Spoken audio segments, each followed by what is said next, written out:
para pemirsa di mana saja berada. Tentang Al-Quran ini, ada pernyataan para orientalis mengenai Al-Quran.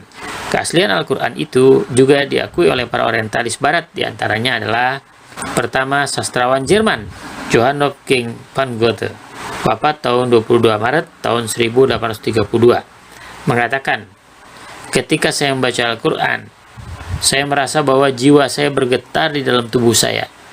Dalam kesempatan lainnya, dia mengatakan, Al-Quran bukanlah perkataan manusia. Jika kita menyangkal bahwa itu dari Tuhan, maka itu berarti kita menganggap Muhammad sebagai Tuhan. Yang kedua, orientalis asal Inggris, Arthur Arbery, wafat 2 Oktober tahun 1969, berkata, ketika saya mendengarkan Al-Quran dibacakan dalam bahasa Arab, seolah-olah saya mendengarkan detak jantung saya.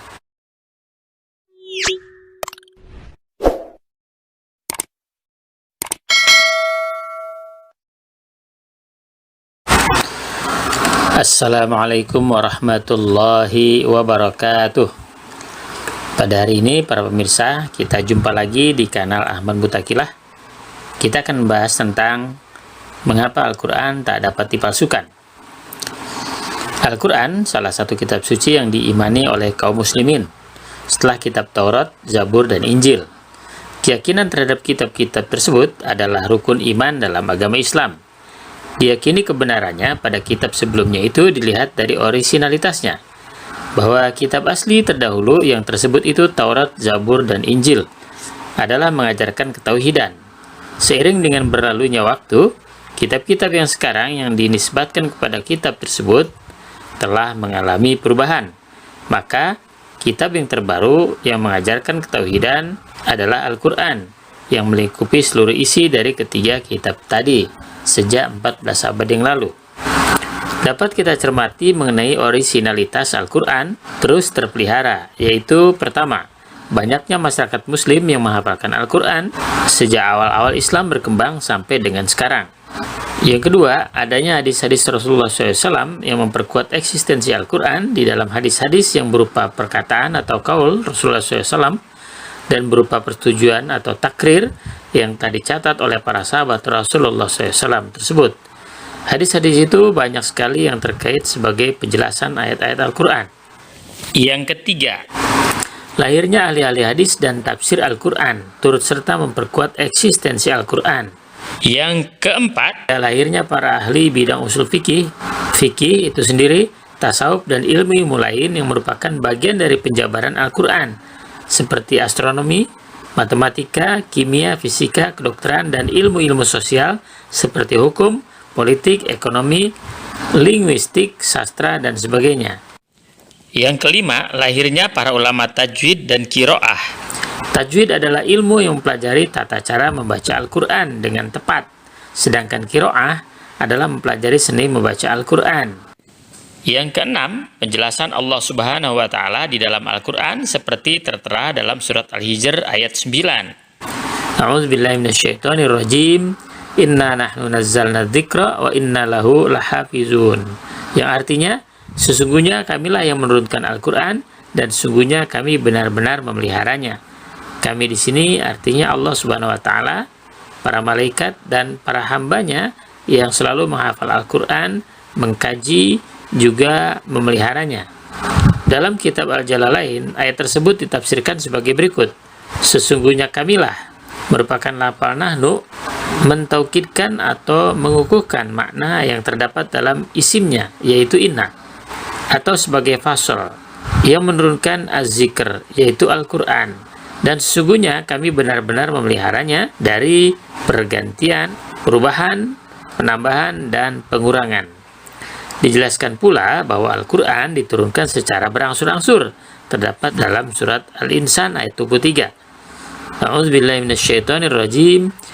Inna nahnu nazzalna 'alaikal Qur'ana tanzila.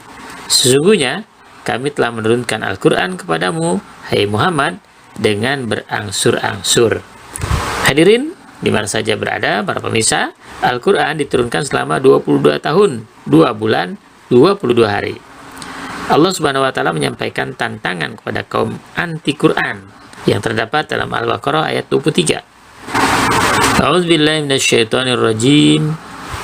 Wa in kuntum fi raibim mimma nazzalna ala abdina fa'tu bi suratin min mislih wad'u syuhada'akum min dunillahi in kuntum shadiqin. Dan jika kamu tetap dalam keraguan tentang Al-Quran yang kami wahyukan kepada hamba kami yaitu Muhammad, buatlah satu surat saja yang semisal Al-Quran itu dan ajaklah penolong-penolongmu selain Allah jika kamu orang-orang yang benar. Dilanjutkan pula dalam surat tersebut, yaitu surat Al-Baqarah ayat 24, فَإِنْ لَمْ تَفْعَلُوا وَلَنْ تَفْعَلُوا فَاتَّقُوا النَّارَ الَّتِي وَقُودُهَا النَّاسُ وَالْحِجَارَةُ وَأُعِدَّتْ لِلْكَافِرِينَ. Maka jika kamu tidak dapat membuatnya, dan pasti kamu tidak akan dapat membuatnya, peliharalah dirimu dari neraka yang bahan bakarnya manusia dan batu yang disediakan bagi orang-orang kafir. Di sini Allah menantang mereka untuk mendatangkan para ahli dari kalangan mereka untuk membuat sebuah Al-Quran. Dijelaskan pula dalam tafsir Ibnu Katsir yang dimaksud dengan wad'u syuhada'akum, artinya orang-orang yang akan menyaksikannya mereka adalah juri-juri dari kalangan orang-orang yang fasih di dalam berbahasa. Dapat dikatakan ahli sastra, bahasa, dan berbagai ahli lainnya. Seandainya bangsa jin dan manusia berkumpul untuk memalsukan Al-Quran, tidak akan bisa sama sekali. Hal ini dijelaskan dalam Al-Quran surat Al-Isra ayat 88. A'udzubillahi minasyaitonirrajim. Kulla in ijtama'atil insu wal jinnu ala ayyatu bimithli hadzal Qur'an la ya'tuna bimithlihi walau kana ba'duhum li ba'din zahira. Katakanlah, sesungguhnya jika manusia dan jin berkumpul untuk membuat yang serupa Al-Quran ini, niscaya mereka tidak akan dapat membuatnya yang serupa dengan dia, sekalipun sebagian mereka menjadi pembantu bagi sebagian yang lain. Demikian juga dikatakan dalam surat Hud ayat 13. Am yaqulu naftara qul fa'tu bi asyri suwari mislihi muftarayati wad'u man istata'tum min dunillahi in kuntum shadiqin. Bahkan mereka mengatakan, Muhammad telah membuat Al-Quran itu. Katakanlah, kalau demikian, maka datangkanlah 10 surat-surat yang dibuat-buat yang menyamainya. Dan panggillah orang-orang yang kamu sanggup memanggilnya selain Allah, jika kamu memang orang-orang yang benar. Selanjutnya dinyatakan oleh Allah Subhanahu wa taala dalam surat Yunus ayat 37 dan 38. A'udzubillahi minasyaitonirrajim. Wa ma kana hadzal qur'anu ayyubtara min dunillahi walakin tasdiqal ladzi baina yadayhi wa tafsilal kitabi la raiba fihi min rabbil alamin. Am yaquluna iftarahu qul fa'tu bi suratin mislih wad'u man istata'tum min dunillahi in kuntum shadiqin. Tidaklah mungkin Al-Quran ini dibuat oleh selain Allah. Akan tetapi Al-Quran itu membenarkan kitab-kitab yang sebelumnya dan menjelaskan hukum-hukum yang telah ditetapkannya.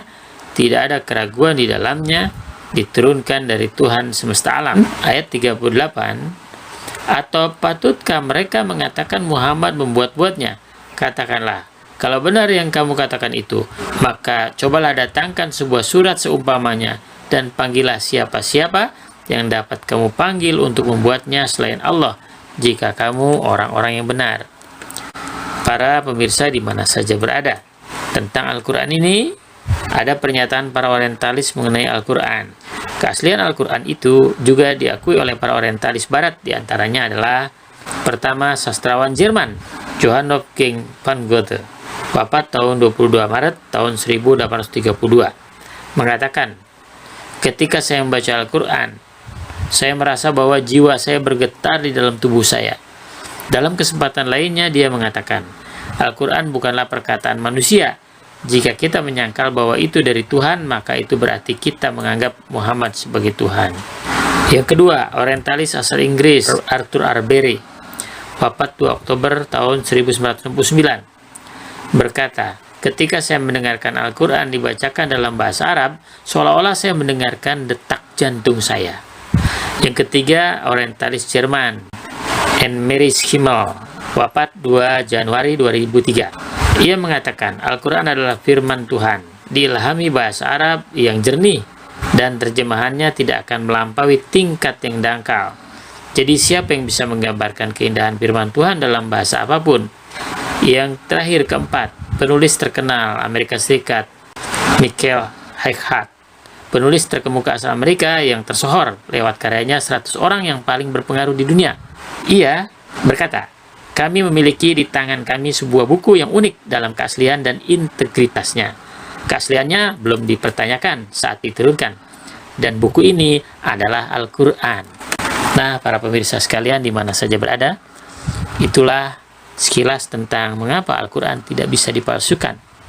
Dan bagaimana pengakuan para orientalis yang notabene mereka adalah non-muslim mengakui bahwa Al-Quran adalah kitab paling orisinal di dunia. Terima kasih para pemirsa yang telah mendengarkan dan menyimak video ini. Mudah-mudahan bermanfaat bagi kita semua. Wassalamualaikum warahmatullahi wabarakatuh.